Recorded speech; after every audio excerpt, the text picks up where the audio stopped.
ವಿದೇಶಾಂಗ ನೀತಿಗಳಲ್ಲಿ ಮತ್ತು ನಾವು ತೆಗೆದುಕೊಳ್ಬೇಕಾದಂಥ ನಿರ್ಣಯಗಳಲ್ಲಿ ಹೊರ ರಾಷ್ಟ್ರಗಳು ಮೂಗು ತೀರಿಸ್ತಿರೋದ್ರ ಬಗ್ಗೆ ಕಾಂಗ್ರೆಸ್ ಒಂದಷ್ಟು ಗಂಭೀರ ಪ್ರಶ್ನೆಗಳನ್ನ ಎತ್ತುತ್ತಾ ಇದೆ. ಆದರೆ ಇದನ್ನು ಪಾಕಿಸ್ತಾನ ಪರವಾದ ಧೋರಣೆಗಳು ಅಥವಾ ಆ ಥರದ ಯೋಚನೆಗಳು ಅಂತ ಬಿಜೆಪಿ ಟೀಕೆ ಮಾಡ್ತಿದೆ. ಇದನ್ನು ಹೇಗೆ ಬಿಜೆಪಿಯವರನ್ನ ಯಾರೇ ಪ್ರಶ್ನೆ ಮಾಡಿದ್ರು ಅದು ದೇಶ ವಿರೋಧಿ ಅಂತ ಬಿಂಬಿಸೋದು ಅವರ ವೈಫಲ್ಯಗಳನ್ನು ಮುಚ್ಚು ಹಾಕೊಳ್ಳೋದಿಕ್ಕೆ.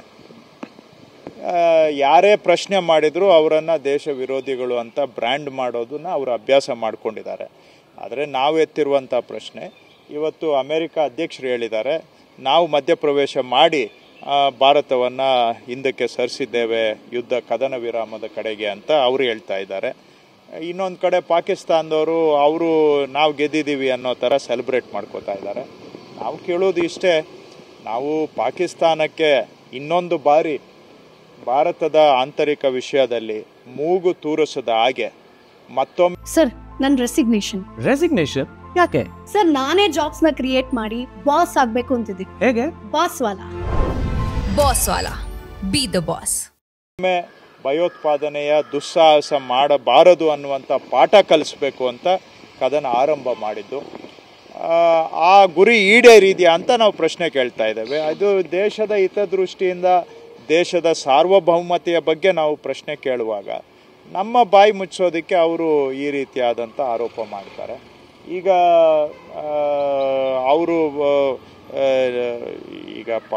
ಏನು ಅಮೇರಿಕಾದವ್ರನ್ನ ಕೇಳಿ ನಾವು ಅವ್ರು ಹೇಳಿದ ಕೂಡಲೇ ಸ್ಕೂಲಲ್ಲಿ ಮೇಸ್ಟ್ರು ಕೂತ್ಕೊ ಅಂದ ಕೂಡಲೇ ಮಂಡಿ ಊರಿಗೆ ಕೂತ್ಕೊಳ್ಳೋದು ನಮ್ದು ಆಗಿದ್ರೆ, ಹಾಗಾದರೆ ಅವ್ರನ್ನ ಕೇಳಿ ಕದನ ಆರಂಭ ಮಾಡಿದ್ದೇವ ಅಥವಾ ಅವ್ರಿಗೋಸ್ಕರ ಕದನ ಮಾಡ್ತಾ ಇದ್ದೇವೆ, ಭಾರತದ ಹಿತಕ್ಕಾಗಿ ಮಾಡ್ತಾ ಇದ್ದೇವೆ? ಇವೆಲ್ಲ ಪ್ರಶ್ನೆಗಳಿಗೆ ಉತ್ತರ ಕೊಡಬೇಕು ಅವರು.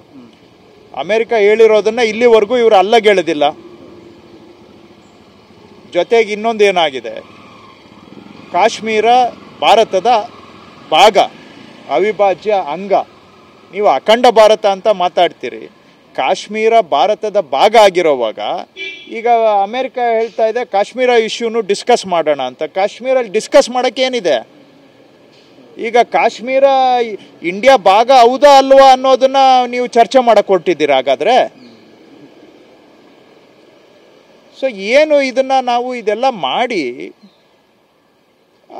ನಾವು ನಮ್ಮ ಸೈನಿಕರಿಗೆ ಸಂಪೂರ್ಣ ಸ್ವಾತಂತ್ರ್ಯ ಕೊಡ್ತೀವಿ ಅಂತ ಹೇಳಿ ಅಲ್ಲಿ ದೊಡ್ಡಣ್ಣ ಹೇಳಿದ ಕೂಡಲೇ ನೀವು ಸ್ಟಾಪ್ ಅಂತ ಹೇಳಿಬಿಟ್ರೆ ನಮ್ಮ ಗುರಿ ಈಡೇರಿದೆಯಾ ಅನ್ನುವಂಥದ್ದು. ನೀವು ಪಾಕಿಸ್ತಾನಕ್ಕೆ ಮೂಗು ಕೊಯ್ತೀವಿ ಅಂತ ಹೋಗಿ ಅವ್ರಿಗೆ ಇನ್ನೊಂದು ಬಾರಿ ತಲೆ ತೋರಿಸ್ದಂಗೆ ಬೆರಳು ತೋರಿಸ್ದಂಗೆ ಮಾಡ್ತೀವಿ ಅಂತ ಹೇಳಿ ಇವತ್ತು ಎಲ್ಲೋ ಒಂದು ಕಡೆ ಪರೋಕ್ಷವಾಗಿ ನೀವೇ ಅವರಿಗೆ ಏನೋ ಮತ್ತೊಮ್ಮೆ ದುಸ್ಸಾಹಸ ಮಾಡಲಿಕ್ಕೆ ಅವಕಾಶ ಮಾಡಿಕೊಟ್ಟಿದ್ದೀರಾ ಅನ್ನೋ ಪ್ರಶ್ನೆನ ಕೇಳ್ತಾ ಇದ್ದೇವೆ.